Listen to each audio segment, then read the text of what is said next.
आज मैंने कटलेट्स और चटनी से ये जो स्माइलिंग प्लेट बनाई है, तो इस स्माइल के पीछे एक राज है। वो राज अभी धीरे धीरे सामने आएगा। पहले ये देख लेते हैं कि ये कटलेट्स बने कैसे हैं। इसके लिए एक चलनी में मैंने 2 कप चूड़ा लिया है। जी बिल्कुल, ये चूड़ा है, पोहा नहीं है। आजकल लोग चूड़े को ही पोहा कहने लगे हैं, जबकि पोहा एक डिश होती है जो ठंड के दिनों में नए आलू, हरी ताज़ी मटर और ताज़े कुटे हुए चूड़े को धोकर उसके साथ बनाई जाती है। तो यहाँ पर हम पोहा नहीं बल्कि चूड़े के कटलेट्स बनाएंगे। इसमें डस्ट बहुत ज़्यादा होती है, तो साफ़ करके धोना तो ज़रूरी ही है। अब इस धुले हुए चूड़े में हम थोड़ा सा दही मिलाते हैं। इसके लिए दही का बिल्कुल ताज़ा होना या एकदम गाढ़ा होना ज़रूरी नहीं है। जैसे लेफ़्ट ओवर दही होता है ना, उसमें पानी वानी बच जाता है, तो आप उसके साथ भी ये डिश बना सकते हैं। चूड़ा बहुत ज़्यादा पानी सोखता है, दही का पानी भी सोख लेगा। हाँ, बहुत पुराना और खट्टा दही ना हो, नहीं तो कटलेट्स में भी खट्टा और बासी टेस्ट आ जाएगा। तो इस धुले हुए चूड़े के साथ दही को अच्छी तरह मिक्स कर लीजिए, और अगर सूखा सूखा लग रहा हो तो एक आधे कप के करीब पानी और मिला दीजिए, क्योंकि जब हम इसे रेस्ट करने के लिए थोड़ी देर छोड़ेंगे, उतनी देर में चूड़ा काफ़ी ज़्यादा पानी सोखेगा, और अगर पानी ही ना हो तो फिर चूड़ा कड़ा कड़ा रह जाएगा। तो इस मिक्सचर को अभी थोड़ा पानीदार ही रखिए, क्योंकि कटलेट्स के लिए हमें चूड़ा बिल्कुल सॉफ्ट और गला हुआ चाहिए। अब इसे ढककर हम आधे घंटे के लिए एक साइड रख देते हैं। आधे घंटे के बाद आप ढक्कन खोल कर देखिए, चूड़े ने सारा पानी सोख लिया और ये कितना ज़्यादा सॉफ्ट हो गया है, देखने से ही लग रहा है, गल भी गया है। अगर अभी भी आपको ऐसा लगे कि ये थोड़ा सूखा सा है या ठीक से सॉफ्ट नहीं हुआ है, तो आप 1-2 चम्मच पानी इसमें और मिला सकते हैं, लेकिन ज़्यादा नहीं। इसका बैटर हमें दही बड़े या इडली या कढ़ी के पकौड़ों जैसी जितनी कंसिस्टेंसी होती है उतना ही रखना है। तो अगर ये परफेक्टली सॉफ्ट हो चुका हो तो पानी मत मिलाइएगा। अब हम इसे ग्राइंड करके एक बिल्कुल पतला सा पेस्ट बना लेंगे। लेकिन ग्राइंड करने से पहले आप ग्राइंडर में ही 2 से 3 हरी मिर्च, थोड़ा अदरक, ये सब भी अगर साथ में डाल दीजिए तो ये भी साथ में पिस जाएगा और इसका फ्लेवर चूड़े में अच्छी तरह समा जाएगा। वैसे आप हरी मिर्च और अदरक का पेस्ट भी डाल सकते हैं, लेकिन साथ में डाल देने से एक अलग से काम बच जाता है। देखिए ये कितना फाइन पेस्ट तैयार हो गया है। इसको आप किसी बड़े से बोल में ट्रांसफ़र कर लीजिए, क्योंकि अभी इसमें हमें काफ़ी सारी चीज़ें मिलानी है। मैंने अपनी पसंद के हिसाब से इसमें गाजर, कैप्सिकम, बीटरूट, प्याज, हरा धनिया वगैरह लिया है।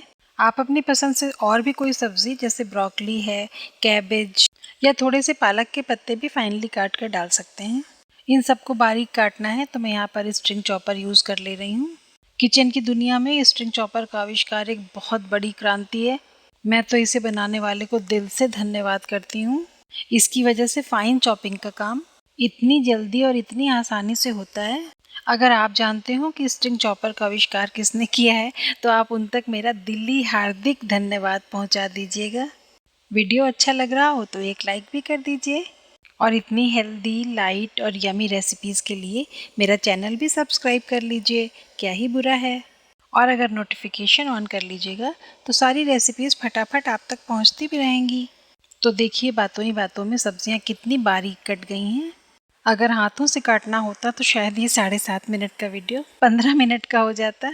तो इन सारी सब्जियों को चूड़े के बैटर में अच्छी तरह से मिक्स करके फिर हमें इसमें नमक तो डालना ही है। मसालों के तौर पर सिर्फ काली मिर्च डालेंगे, और अब इसे अच्छी तरह मिक्स कर लीजिए। आमतौर पर कटलेट फ्राई करके बनाया जाता है, लेकिन हमें एक हेल्दी ब्रेकफास्ट बनाना है, इसलिए हम इसे फ्राई करके नहीं बनाएंगे बल्कि कुछ और करेंगे। अच्छा, आपको भी ऐसा लगता है कि फूड आइटम का अगर कलर अच्छा हो तो भूख भी थोड़ा बढ़ जाती है और खाने का शौक भी बढ़ जाता है? तो अब देखिए, हमने यहाँ पर कांच की कटोरियाँ ली हैं। इन कटोरियों को थोड़ा थोड़ा ऑयल से ग्रीस कर लीजिए और हर कटोरी में थोड़ा थोड़ा बैटर डाल दीजिए। वैसे तो 1 टेबल स्पून ही काफ़ी है, लेकिन अगर आप थोड़े बड़े या मोटे कटलेट्स बनाना चाहते हो तो थोड़ा और ज़्यादा डाल दीजिएगा। अब इन सारी कटोरियों को एक साथ हम माइक्रोवेव में रख देंगे, और हाई पावर पर ही माइक्रोवेव को 3 मिनट के लिए सेट करके ऑन कर देंगे। आप जब सेम प्रोसेस से चूड़े की जगह सूजी के कटलेट्स बनाते हैं तो वो 2.5 से 3 मिनट में आराम से पक जाते हैं। लेकिन मैं ये चूड़े के कटलेट्स पहली बार बना रही हूँ और मैंने इनमें सूजी, बेसन या आटा कोई ऐसी चीज़ नहीं डाली है, तो 3 मिनट में ये मुझे थोड़े कच्चे से लगे, इसलिए मैंने माइक्रोवेव को 2 मिनट के लिए और ऑन कर दिया था, और इस बार ये कटलेट्स बिल्कुल परफेक्टली कुक हो गए हैं। हल्का सा गीलापन अभी भी लग रहा है, लेकिन वो चूड़े में कोई बाइंडिंग एजेंट ना होने की वजह से है, थोड़ी देर में अभी अपने आप सूख जाएगा। इन सारे कटलेट्स को आप बोल में से निकाल कर किसी प्लेट में पलट कर, यानी कि नीचे की साइड ऊपर करके रखिएगा, क्योंकि नीचे की तरफ से ये काफ़ी गीले गीले हैं।